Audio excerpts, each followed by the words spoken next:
Big Boss Malayalam season 6 episode number 62. അപ്പോൾ നമ്മൾ ഇന്ന് ലൈവ് അപ്ഡേറ്റിൽ കുറെ കാര്യങ്ങളൊക്കെ പറഞ്ഞു. അത് തന്നെയാണ് കൂടുതലും ഇതിൽ പറയാനുള്ളത്. പക്ഷെ നമ്മള് ക്യാപ്റ്റൻസി നോമിനേഷൻ വരെയുള്ള സംഭവം മാത്രമേ പറഞ്ഞുള്ളൂ. ബാക്കി എപ്പിസോഡിലാണ് നമ്മൾ കണ്ടത്. അപ്പൊ ഇന്നത്തെ മെയിൻ സംഭവം എന്താണെന്ന് വെച്ചാൽ രണ്ട് സംഭവങ്ങളാണ്. ഒന്ന് സായിക്ക് ഡയമണ്ട് കിട്ടിയതും പിന്നെ സാബു ശ്വേത ഇറങ്ങിയതും. അപ്പൊ നമ്മൾ ഇന്ന് രാവിലെ തന്നെ രാവിലെ അല്ല, ഈ എപ്പിസോഡിന്റെ ആദ്യം തന്നെ കണ്ടു സാബുവും ശ്വേതയും കൂടി സംസാരിക്കും. സാബു ചേട്ടനും ശ്വേത ചേച്ചി സംസാരിക്കുന്നത് കണ്ടു. എന്താന്ന് വെച്ചാൽ ആ ഡയമണ്ട് എവിടെയാ വെച്ചെന്നുള്ളത് സാബു ചേട്ടനോട് ശ്വേത ചോദിക്കുന്നുണ്ട്, ശ്വേതാമ്മേനോട് ചോദിക്കുന്നുണ്ട്. അപ്പൊ പറയുന്നുണ്ട് ഞാനത് ഫ്രിഡ്ജിലാണ്, അതായത് ഫ്രീസറിലാണ് വെച്ചതെന്നാണ് പറയണത്. അപ്പൊ ഉണ്ട് ശ്വേത ചേച്ചി ഒരു ചിരി ചിരിക്കുന്നുണ്ട്, എന്താ അടിപൊളി എന്ന് സംഭവം തുടങ്ങി ചിരിക്കുന്നുണ്ട്. അതങ്ങനെ ഏറ്റവും രസം എന്താണെന്ന് വെച്ചാൽ ബാക്കി എല്ലാവരും തെരയാണ്. എന്താ പറയാ, സ്ത്രീരേഖ അടുക്കളയിലുണ്ട്, രശ്മി ഉണ്ട്, പിന്നെ അവിടെയൊക്കെ അവര് ഫ്രിഡ്ജൊക്കെ തുറക്കുന്നുണ്ട്. പക്ഷെ ആ സാധനം മാത്രം അവർ കാണില്ല. കാരണം അവര് വിചാരിക്കുന്നുണ്ടാവില്ല അവിടെ വെക്കുന്നുള്ളത്. അതാണ് മെയിൻ സംഭവം. അപ്പൊ അവരൊക്കെ ഫ്രിഡ്ജ് നോക്കുന്നുണ്ട്, ഫ്രീസർ തുറക്കുന്നുണ്ട്. അപ്പൊ അവിടെ ഒന്നും കാണില്ല. അതിന്റെ ഇടയ്ക്ക് ജിൻഡോ സ്റ്റോർ റൂമിൽ ചാടി കയറി എല്ലാ മോളത്തെയും താഴത്തെയും എല്ലാ സൈഡൊക്കെ നോക്കി. അപ്സരാണെങ്കിൽ ജയിലിൽ പോയി നോക്കി. എന്താ പറയാ, ജയിലിലുള്ള മറ്റേ ആ കൂജന്റെ മുകളിലും കുളത്തിന്റെ മുകളിലും അതിന്റെ ഉള്ളിലൊക്കെ ആയിട്ട് കുറെ തപ്പി. അപ്പൊ അവിടെ ഒന്നും കിട്ടിയില്ല. പിന്നെ ആണെങ്കിലും മറ്റേ സ്മോക്കിംഗ് റൂമിലൊക്കെ അന്വേഷിച്ചു, എവിടെയാണെങ്കിലും സാധനം കിട്ടാനില്ല. അപ്പൊ ഇങ്ങനെ കുറെ ഇത് രാവിലെ മുതലേ ഈ ഡയമണ്ടിന് തിരയിലാണ്. പിന്നെ ആർക്കും ഉറക്കില്ല എന്നൊക്കെയാണ് അപ്സരൊക്കെ പറഞ്ഞത്. ഉറക്കില്ലാതെ ഞാൻ നോക്കണെന്നൊക്കെ രീതിയിൽ പറയുന്നുണ്ട്. അത് കഴിഞ്ഞിട്ടാണ് പിന്നെ നമ്മുടെ ഋഷിക്ക് മോർണിംഗ് ടാസ്ക് വന്നത്. പ്രേക്ഷകരുടെ ഫാൻ കോണ്ടെക്സ്റ്റിന്റെ വകയായിട്ട് ഋഷി സാരി കൊടുത്ത് നടന്നത്. ഞാൻ കമന്റ്സിൽ കണ്ടു ഋഷിനെയും ജിൻഡോനെയാണ് അതില് പറഞ്ഞത്. പക്ഷെ ജിൻഡോനെ നൈസായിട്ട് ബിഗ് ബോസ് ഒഴിവാക്കി ഋഷിക്ക് കിട്ടിയിരുന്നു. പക്ഷെ അത് നമുക്കറിയില്ലല്ലോ, ഫാൻ കോണ്ടെക്സ്റ്റിൽ ഋഷിക്കാണ് കൂടുതൽ ഭൂരിപക്ഷം എനിക്ക് ഋഷിക്കല്ലേ കിട്ടുള്ളൂ. അങ്ങനെ ഋഷിയാണ് നമ്മുടെ സാരി കൊടുത്ത് നല്ല പെൺകുട്ടിയായിട്ട് നല്ല അടിപൊളി ലുക്ക്. എനിക്ക് ഋഷിന്റെ മുഖം കാണുന്നുണ്ടായിരുന്നു. കാരണം ആ മുടി വെച്ച സമയത്ത് ആ മുഖം ഇത്തിരി കുഞ്ഞു മുഖമായിട്ട് കാണുന്നത്. അത് മുടി ഫുള്ള് വലിയ സെറ്റായിട്ടും ചെറിയ കുഞ്ഞു മുഖമായിട്ടും. ഇന്നാണ് ശരിക്കും കറക്റ്റ് മുഖം കണ്ടത്. ആ മുടി കെട്ടി വെച്ചപ്പോ അത് നല്ല ഭംഗിയുണ്ടായിരുന്നു. കാരണം നല്ല രസത്തിൽ ഡാൻസ് ഒക്കെ കളിക്കണ്ടായിരുന്നു. ഒപ്പമുള്ള ആൾക്കാരൊക്കെ കണ്ട് നല്ല ആസ്വദിച്ചിട്ടുണ്ട്. നല്ല രസമുണ്ടായിരുന്നു, അടിപൊളിയായിരുന്നു.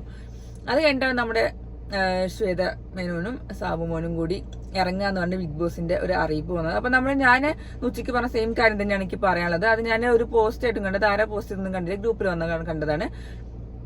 ഇങ്ങനെയും നല്ല അടിപൊളി ഗസ്റ്റുകൾ ഈ ഒരു ബിഗ് ബോസ് ചരിത്രത്തിൽ ഉണ്ടായിട്ടില്ല. ഇവർ രണ്ടുപേരും വന്നത് ഭയങ്കര സംഭവം, അടിപൊളിയായി. 3 ദിവസത്തെ എപ്പിസോഡും സൂപ്പറായി. അവർ ഗെയിം ഓണാക്കി, റെസ്പെക്ട് കൊടുത്തു, പരസ്പരം കെയറിങ് കൊടുത്തു, മോട്ടിവേഷൻ കൊടുത്തു, ഇൻസ്പിറേഷൻ കൊടുത്തു എന്ന് പറയാം. പിന്നെ നല്ലോണം എല്ലാവരും ഉപദേശം കൊടുത്തു. ഉപദേശിച്ച എല്ലാ കാര്യങ്ങളും മനസ്സിലാക്കി കേട്ടിട്ട് അതിനനുസരിച്ച് ഉത്തരം പറഞ്ഞു. അങ്ങനെ കുറെ സംഭവങ്ങൾ ഇവർ രണ്ടുപേരും കൂടി ചെയ്തിട്ടുണ്ട്. അതുകൊണ്ട് തന്നെ അവർ പോവാന്ന് പറഞ്ഞപ്പോ തന്നെ എല്ലാവർക്കും ഭയങ്കര വിഷമമായി. അപ്പൊ നിങ്ങൾ കണ്ടു, എല്ലാവർക്കും ഭയങ്കര സങ്കടമായി, ഭയങ്കര ഇതൊക്കെ ആയിട്ടുണ്ടായിരുന്നു. പിന്നെ അവർക്ക് ഫോട്ടോ ഗിഫ്റ്റ് ഒക്കെ കൊടുത്തു. എന്നിട്ട് ആ പോവാൻ നേരത്താണ് നമ്മുടെ ഡയമണ്ട് എവിടെ എന്നുള്ള ചോദ്യം വന്നപ്പോഴാണ് നനവുള്ള സ്ഥലമാണ്, ഇരുട്ടാണ് നനവുള്ള സ്ഥലമാണെന്ന് പറഞ്ഞ് സാബുച്ചേട്ടൻ അങ്ങനെ നൈസായിട്ട് സാബുച്ചേട്ടനും ശ്വേത ചേച്ചിയും കൂടി പോയത്. അപ്പോൾ അതിനുശേഷം പിന്നെയും അവരെല്ലാരും തിരയാൻ തുടങ്ങി. അപ്പോഴാണ് നമ്മുടെ ഡയമണ്ട് കള്ളനെ നമുക്ക് കിട്ടിയത്. അപ്പോ നിങ്ങൾ പറയുന്ന പോലെ തന്നെ അർജുനാണ് ഫ്രിഡ്ജിന്റെ ഉള്ളിൽ തിരയാൻ പോയത്. സായി അവിടുന്ന് പറയുന്നുണ്ട് ഫ്രിഡ്ജിന്റെ ഉള്ളിൽ ലൈറ്റ് ഇല്ലേന്ന്. ഫ്രിഡ്ജ് അടച്ചു കഴിഞ്ഞാൽ ലൈറ്റ് ഓഫ് ആവുമെന്ന് അറിയില്ലേ? അപ്പൊ അതൊക്കെ ഒന്ന് ആലോചിക്കണ്ടേ? ഞാൻ പറഞ്ഞിരുന്ന ബുദ്ധി, ഫ്രിഡ്ജ് ഓൺ ആയി കഴിഞ്ഞാൽ, ഫ്രിഡ്ജ് തുറന്നു കഴിഞ്ഞാൽ ലൈറ്റ് എത്തും. ഇനി അതിന്റെ ഉള്ളിൽ സംഭവിക്കാല്ലേ, ഫ്രിഡ്ജ് അടച്ചു കഴിഞ്ഞാൽ ലൈറ്റ് ഓഫ് ആവും എന്നാണ് നമ്മുടെ വിശ്വാസം. അങ്ങനെ തന്നെയാണ്. അപ്പോൾ സാബുചേട്ടൻ പറഞ്ഞ ഫ്രീസറിന്റെ ഒരു ക്ലൂ ഇതായിരുന്നു, നനവുള്ള സ്ഥലമാണ്, പിന്നെ ലൈറ്റ് ഓഫ് ആയത്. അങ്ങനെയാണ് പിന്നെ അർജുനാണ് കാര്യമായിട്ട് തപ്പിയത്. പിന്നെ അതിന്റെ ഇടയ്ക്ക് ശരണ്യ ഒന്ന് തപ്പി. പക്ഷെ നൈസായിട്ട് നമ്മുടെ സായി തപ്പിയപ്പോഴാണ് കറക്റ്റ് ആ സാധനം കിട്ടിയത് ഫ്രീസറിന്റെ ഉള്ളിൽ നിന്ന്. അങ്ങനെ അത് അടിച്ചു മാറ്റി റൂമിക്ക് കൊണ്ടുപോയി. പക്ഷെ എന്താന്ന് വെച്ചാൽ ശരണ്യം അർജുൻ തപ്പത്തുണ്ടായിട്ടും കൂടി രണ്ടുപേരും അവരത് കണ്ടില്ല. കാരണം അവര് വേറെ തിരക്കിൽ പെട്ടു. അർജുൻ നേരെ ഫ്രിഡ്ജിന്റെ ഏറ്റവും അടിയിൽ പോയി തരാൻ തുടങ്ങി. സായി നേരെ ഫ്രീസറിന്റെ മുകളിൽ തപ്പി തരുന്നപ്പോഴാണ് ഇത് കിട്ടിയത്. അത് കഴിഞ്ഞിട്ട് സായി ക്യാമറയോട് പറഞ്ഞു, എനിക്കിത് ആവശ്യമില്ല, എന്റെ കയ്യിലുണ്ട്, ഞാനത് ശ്രീരേഖ ചേച്ചിക്കാണ് കൊടുക്കണമെന്ന് പറഞ്ഞു. അത് എന്താണോ എനിക്കറിയില്ല. കുറെ കമന്റ്സ് കണ്ട് മറ്റേ മണ്ടത്തരം കാണിക്കുകയാണ്, എന്താണ് ഇങ്ങനെ കൊടുക്കുന്നത്, ഡയമണ്ട് അത് കൊടുക്കാണ് ശ്രീരേഖ ചേച്ചിക്ക് എന്തിനാ കൊടുക്കുന്നത്. കാരണം എല്ലാവർക്കും ശ്രീരേഖ എന്ന് പറയുന്ന ആള് ഔട്ട് ആവണമെന്നാണ് വിചാരിക്കുന്നത്. അത് ഓക്കെയാണ്, ശരിയാണ്. പക്ഷേ അഥവാ ഈ ആഴ്ച ശ്രീരേഖ ചേച്ചി ഔട്ട് ആവുകയാണെങ്കിൽ ഇപ്പൊ കൊടുക്കുകയാണെന്നും പറഞ്ഞു.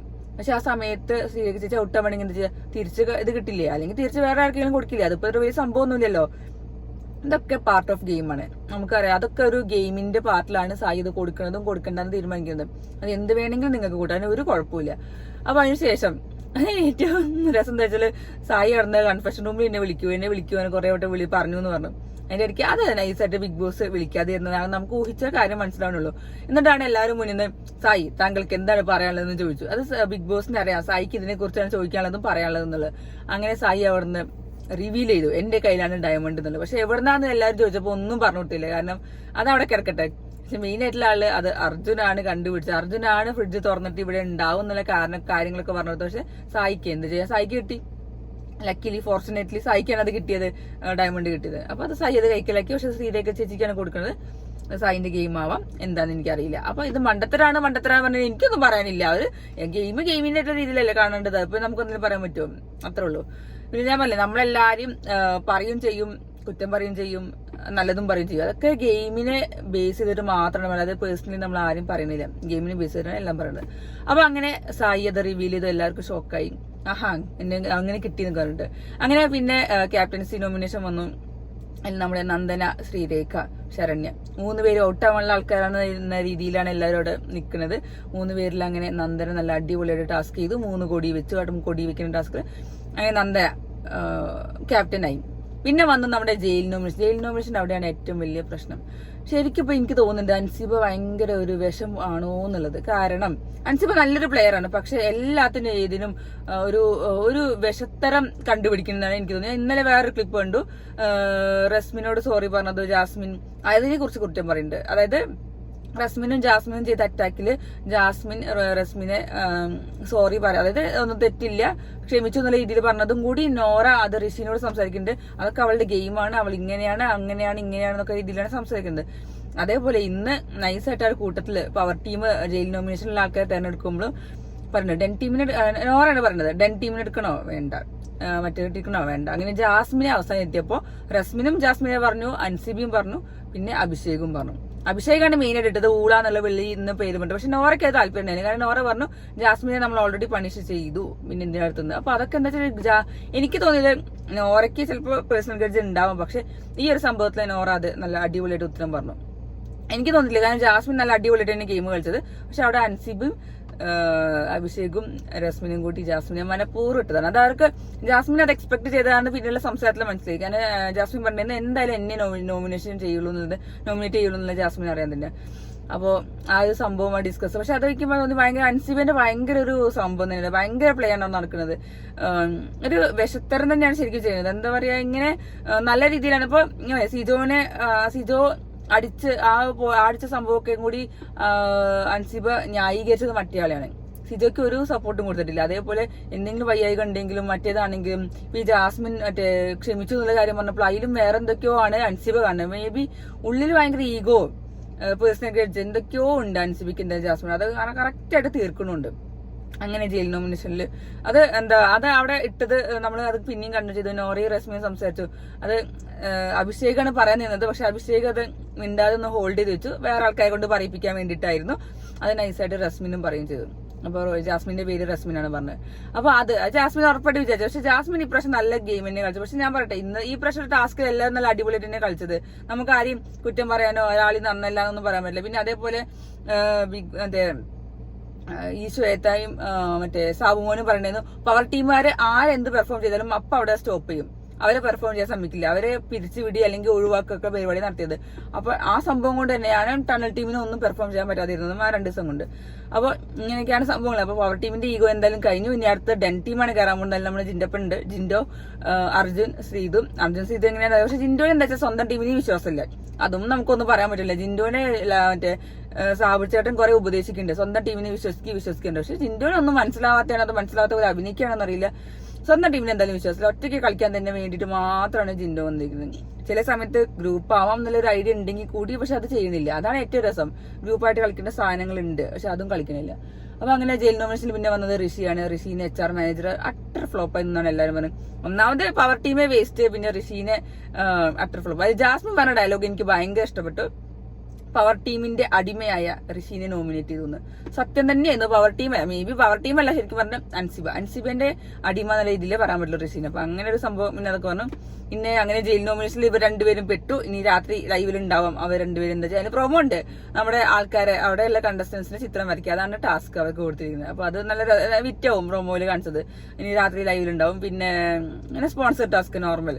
പ്രത്യേകിച്ചൊന്നുമില്ല. അത് നല്ല ഫണ്ണായിട്ടുള്ള ഒരു സംഭവം തന്നെ. അപ്പൊ ഇന്ന് മെയിൻ ആയിട്ടുള്ളത് എന്താ വെച്ചാൽ മറ്റേ ഡയമണ്ട് കിട്ടിയ കഥയും പിന്നെ ശ്വേതാ മേനോനും സാബു മോനും കൂടി ഇറങ്ങിയതാണ്. പക്ഷെ നല്ലൊരു മെമ്മറി വന്നിട്ടാണ് അവർ രണ്ടുപേരും ഇറങ്ങുന്നത്. അടിപൊളിയായിട്ട് തന്നെയാണ്. കാരണം നമുക്ക് എപ്പോഴും സീസൺ 6 ഓർത്തിക്കാൻ പറ്റിയ നല്ല 3 ദിവസങ്ങളായി നമുക്ക് കിട്ടിയത്. നല്ല അടിപൊളി ഗസ്റ്റ് കണ്ടു. ചലഞ്ചേഴ്സ് അല്ല, ഗസ്റ്റ് ആണ്. പക്ഷെ ഗസ്റ്റ് ആണെങ്കിൽ കൂടി നല്ല അടിപൊളിയായിട്ട് എല്ലാവരും ഗെയിം കളിപ്പിക്കാൻ നിന്നു. എല്ലാവരും ഓണാക്കി വിട്ടു.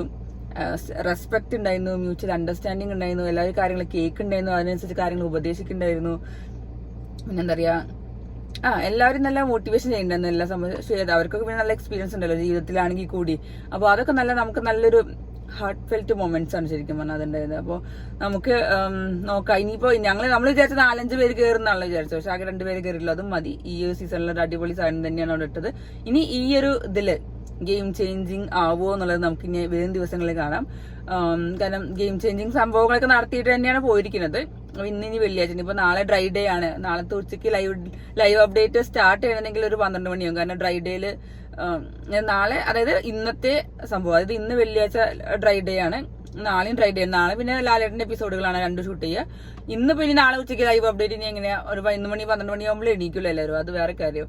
അപ്പോൾ ഇന്ന് നമ്മള് നാളത്തെ ഉച്ചേന്റെ ലൈവ് അപ്ഡേറ്റിലേക്ക് വരട്ടെ. അപ്പൊ ഇന്നത്തെ എപ്പിസോഡ് അടിപൊളിയായിരുന്നു. നല്ല എനിക്ക് ഇഷ്ടപ്പെട്ടു. സാബു ചേട്ടനും മറ്റേ ശ്വേതാമേനും കൂടി വന്ന് ആ ഒരു സീന് ഫുള്ള് അടിപൊളിയാക്കി ഓണാക്കി വിട്ടതും ആ ക്ലൂ കൊടുത്തതും എല്ലാവരെയും എൻജോയ് ചെയ്യിപ്പിച്ചതും ഗെയിമും എന്റർടൈൻമെന്റും ഒക്കെ അടിപൊളിയായിട്ട് നല്ല ഭയങ്കര ഉള്ളെന്ന് തട്ടിയിട്ടുള്ള സംസാരം രണ്ടുപേരും. എല്ലാവരും നല്ല ഇഷ്ടപ്പെട്ടു എന്നാണ് എല്ലാവരും പറഞ്ഞത്. എല്ലാവരും ഭയങ്കര ഇഷ്ടപ്പെട്ടു. എല്ലാവരും നല്ല മനുഷ്യരാണെന്ന്. കാരണം നമ്മളൊരാളെ അടുത്തറിയുമ്പോഴല്ലേ എല്ലാവരും നല്ല മനുഷ്യരാണെന്ന് മനസ്സിലാവുള്ളൂ. അതന്നെ, അത് സ്വാഭാവികം. അപ്പോൾ ഇനി നമുക്ക് നാളെ കാണാം.